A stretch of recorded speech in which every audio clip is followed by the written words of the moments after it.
There are few historical accounts more heartbreaking than those of rough justice towards the powerless. Here is one where those persecuted waged a relentless vengeance from the other side. Mid-17th century, Kraster and Dorothy Cook owned a small farm in an area called Calgarth. Their tiny plot overlooked Lake Windermere in the picturesque English Lakes District countryside. The couple were hard-working, living simply but happy with their lot.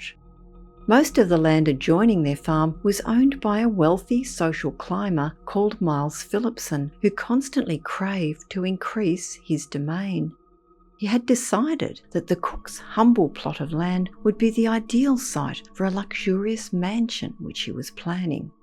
Phillipson had tried many times to persuade Kraster and Dorothy to sell their farm, but each time they refused.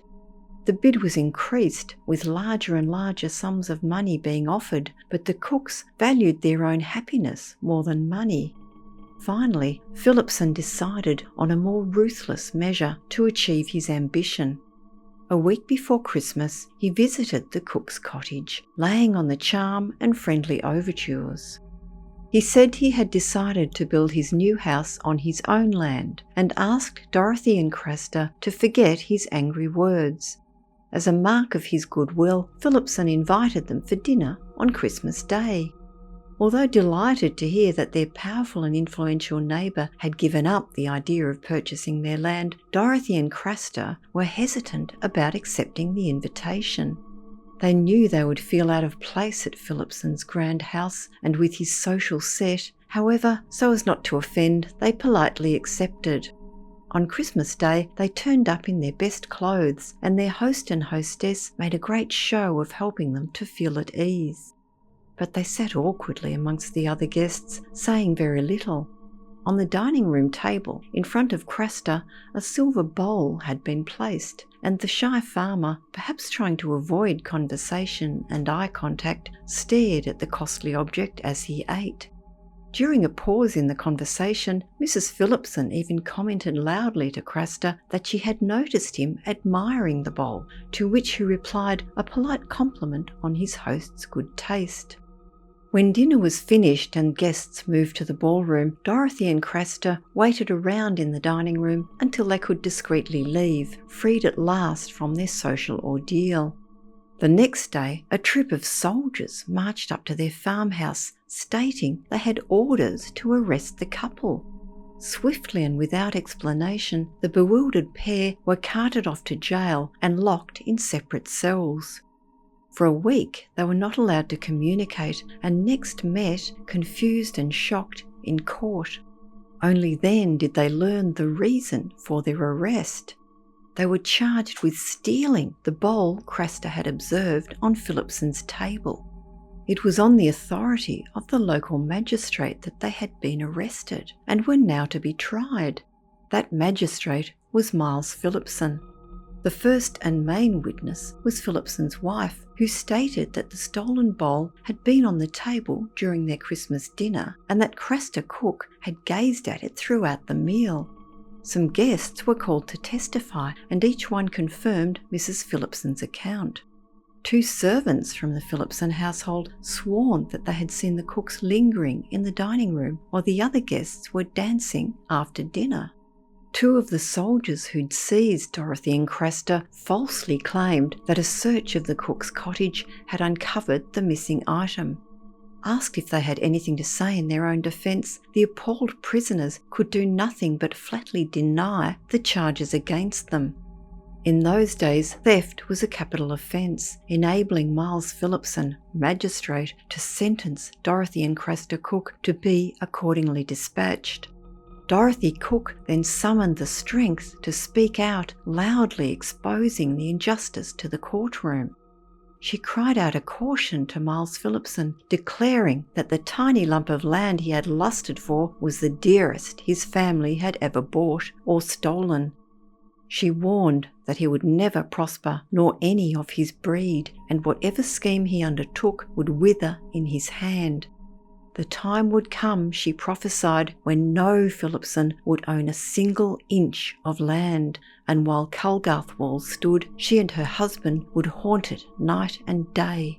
He would never be rid of them. A few days later, Dorothy and Kraster Cook perished on the gallows at Appleby. Within hours, the Phillipsons took over and demolished their farmhouse to erect the sumptuous mansion they had longed for, to be named Calgarth Hall. By the following Christmas, the new house was completed. Phillipson and his wife threw a great banquet on Christmas Day to celebrate. But that night, Dorothy's curse seemed to come into effect. Admiring guests massed into the new hall, and during the boisterously merry dinner, Mrs. Phillipson left the table to fetch a new bauble that she wanted to show to some of them. Rounding a corner on the candlelit stairs of Calgarth Hall, she came upon something that made her blood run cold, stopping and staring in terrified amazement. Dorothy Cook's curse had long been forgotten, but now came to mind. No more than inches before her, and resting on the wide banisters, so near she could have reached out and touched them, were two grinning skulls. From one, hair flowed down in wispy strands. Both of the death's heads seemed about to open their grinning mouths and speak. With a scream, Mrs. Phillipson recovered her senses, turned and ran.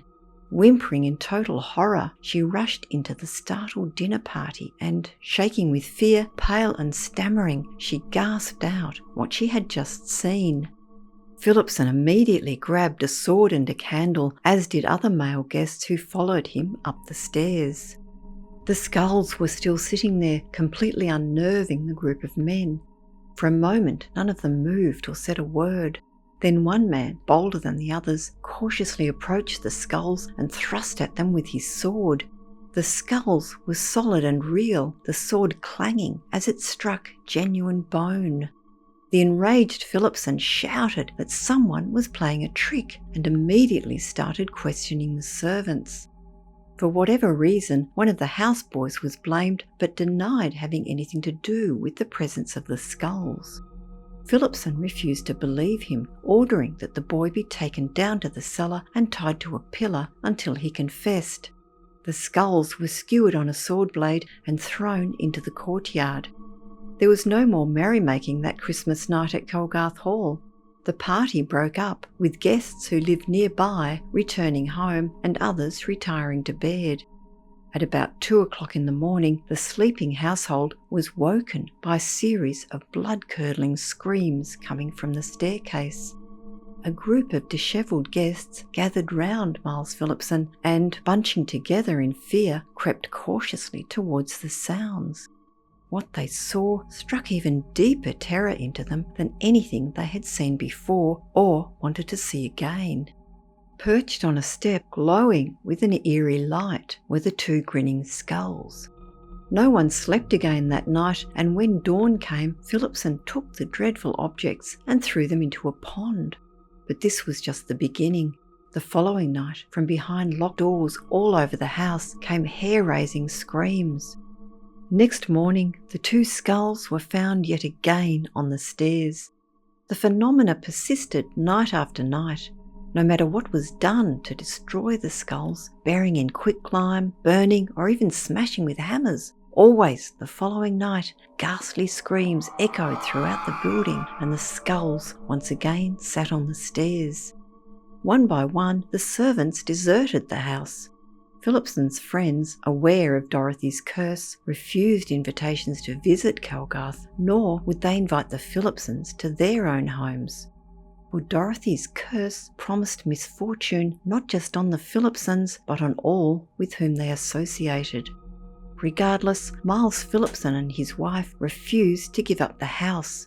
They stayed on with their children, enduring the nightly horrors. If the skulls had been ghostly apparitions, perhaps witnesses would have been less affected, but they were real, tangible bone, solid images of death, and terrifying reminders of the evil actions on which Calgarth Hall was built. Every night as they went to bed, the Phillipsons would wonder at what time the screaming would wake them, when they would open their eyes to find the grinning skulls sitting there on the pillow beside them. Meanwhile, as Dorothy had warned, Miles Phillipson's business began to fail. People refused to deal with him as everything he touched fell in a heap. Gradually, his wealth dwindled, and when he finally passed away, he left his children with next to nothing. The skulls screamed ceaselessly during that whole night. From the time of Phillipson's demise, the skulls appeared only twice a year, on Christmas Day, the anniversary of that treacherous dinner, and on the day of the year on which Dorothy and Kraster Cook were executed. Phillipson's son and heir fared no better than his father, and he too was unable to prosper by any business he undertook. He tried only once to throw a party for his friends in his parents' old home. In the middle of dinner, the dining room doors burst open, and across the floor rolled the two skulls. They jumped up onto the table and perched there gaping at the seated guests.